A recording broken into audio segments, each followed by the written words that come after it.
श्री कृष्ण कहते हैं, किसी को दुख देकर मुझसे अपने सुख की इच्छा मत करना। अगर तुम किसी को एक पल का भी सुख देते हो तो अपने दुख की चिंता कभी मत करना। जब दर्द और कर्बी बोली दोनों सहन होने लगे तो समझ लेना जीना आ गया है। कौन क्या कर रहा है, कैसे कर रहा है, क्यों कर रहा है, इन सब से आप जितना दूर रहेंगे उतना ही खुश रहेंगे।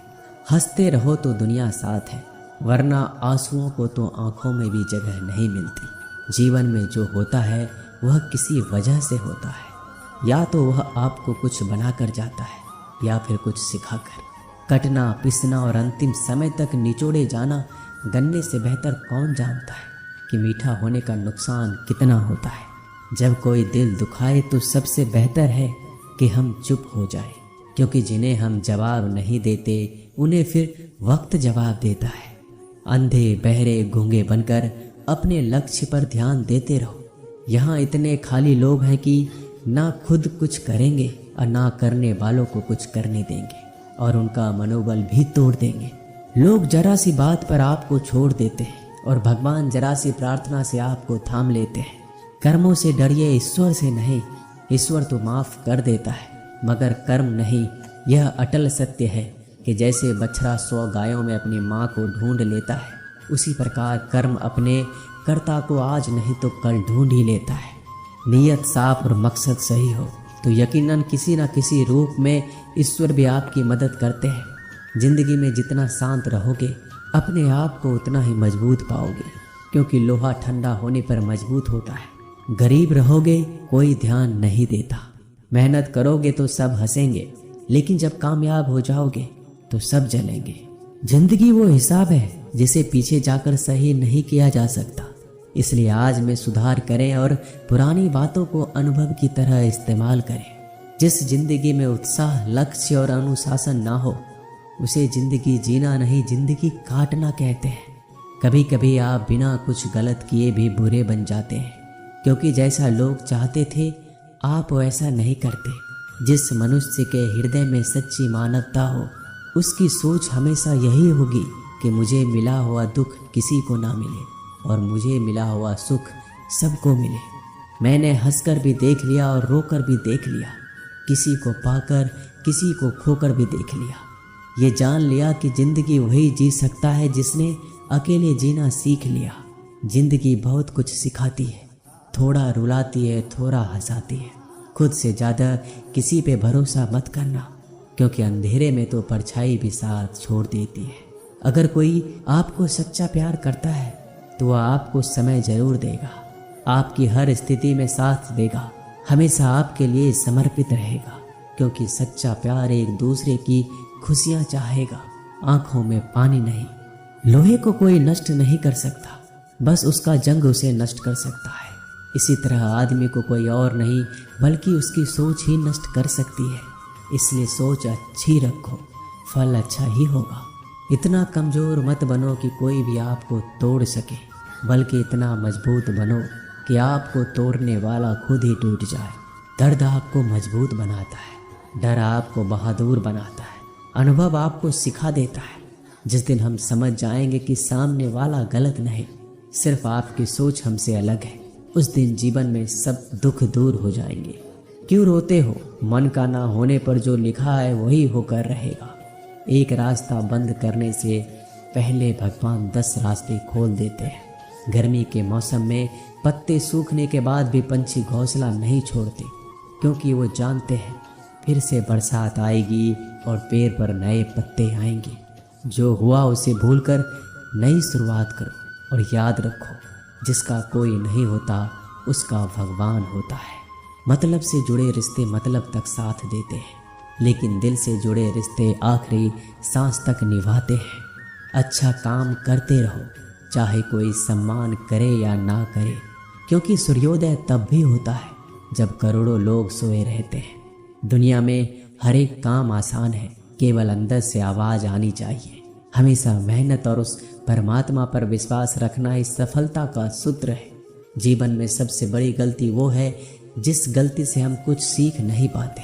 जो व्यक्ति अपने मन को काबू में कर सकता है वह जिंदगी में कुछ भी कर सकता है। इंसान की अच्छाइयों पर सब खामोश रहते हैं, लेकिन चर्चा अगर बुराई पर हो तो गूंगे भी बोल पड़ते हैं। श्री कृष्ण कहते हैं, तुम्हारे बीते हुए कल को तो मैं ठीक नहीं कर सकता, क्योंकि तुम वर्तमान में अगर अच्छा कर्म करोगे तो मैं तुम्हारा आने वाला कल जरूर उजागर करूँगा। झूठी बातों पर लोग आपकी वाहवाही करेंगे, वही लोग आपको तबाह करेंगे। बुरे से बुरा क्या ही होगा, हम तो हमेशा ही सोच लेते हैं, मगर अच्छे से अच्छा क्या होगा हम ये कभी नहीं सोचते। जो ईश्वर रात को पेड़ पर बैठे पक्षियों को कभी गिरने नहीं देता, तो सोचो वह तुम्हें अकेला और बेसहारा कैसे छोड़ सकता है। आज के ज़माने में कोई अपना नहीं होता, सिर्फ लोग तब तक साथ देते हैं जब तक उनका स्वार्थ होता है। अगर कोई अकेला है तो इसका मतलब ये नहीं कि उसे कोई पसंद नहीं करता, बल्कि वह अकेला इसलिए है क्योंकि उसने दुनिया की औकात जान ली है। एक बार राजा और उसका मंत्री तलवार को साफ कर रहे होते हैं। तलवार को साफ करते समय अचानक राजा के पैर पर तलवार गिर जाती है और राजा की पैर की उंगलियां कट जाती है। उस राजा को उंगली कटने के कारण बहुत ही तकलीफ हो रही थी, बहुत ही दर्द हो रहा था। लेकिन उसका मंत्री कहता है, शांत रहिए महाराज, जो कुछ भी होता है अच्छे के लिए होता है। राजा को यह बात सुनकर गुस्सा आ जाता है। वह मंत्री से कहता है कि मेरी उंगली टूट गई और तुम कह रहे हो अच्छे के लिए हुआ। वह मंत्री राजा को समझाने की कोशिश करता है, पर वो नहीं मानता और बिना सुने गुस्से के कारण मंत्री को काल कोठरी में बंद करने का आदेश दे देता है। पर मंत्री को इस बात का कोई दुख नहीं था, क्योंकि उसका अभी भी यही कहना था कि जो होता है अच्छे के लिए होता है। वो अपनी खुशी से ही अपने आप को सैनिक के हवाले कर देता है। राजा इस बात को सुनकर चौंक जाता है, सोचता है कि मेरा मंत्री कितना मूर्ख था। उसे लग रहा था कि मैंने उसे अच्छाई के लिए कैद कर दिया। इस घटना के 3 महीने बीत जाते हैं। एक दिन राजा अपने सैनिकों को लेकर शिकार करने के लिए जंगल में जाता है। राजा को एक हिरन दिखता है। हिरन का पीछा करते करते राजा घने जंगलों में चला जाता है। वह हिरन को पकड़ नहीं पाता और जंगलों में खो जाता है। वो बाहर आने के लिए रास्ता ढूंढता है, लेकिन रास्ता उसे नहीं मिलता। तभी कुछ आदिवासी लोग उसे घेर लेते हैं। उन लोगों को पता नहीं था कि वह राजा है। वो लोग अपने देवता को बलि चढ़ाने के लिए एक इंसान को ढूंढ रहे थे।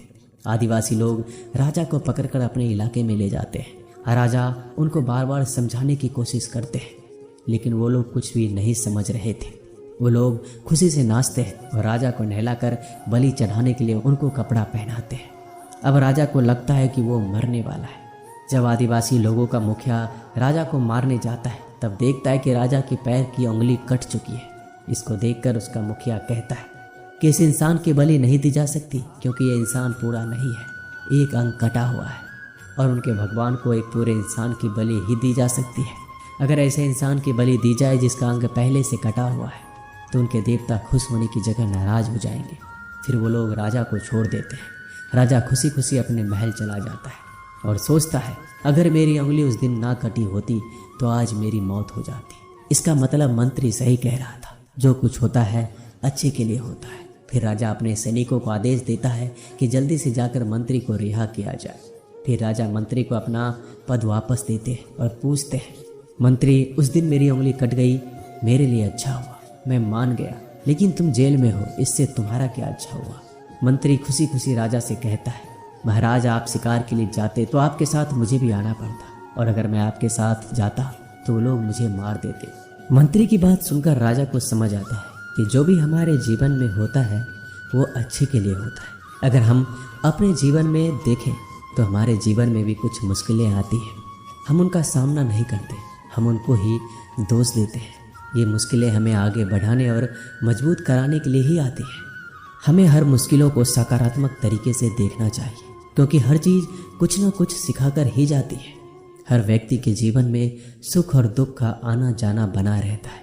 दोस्तों आशा करते हैं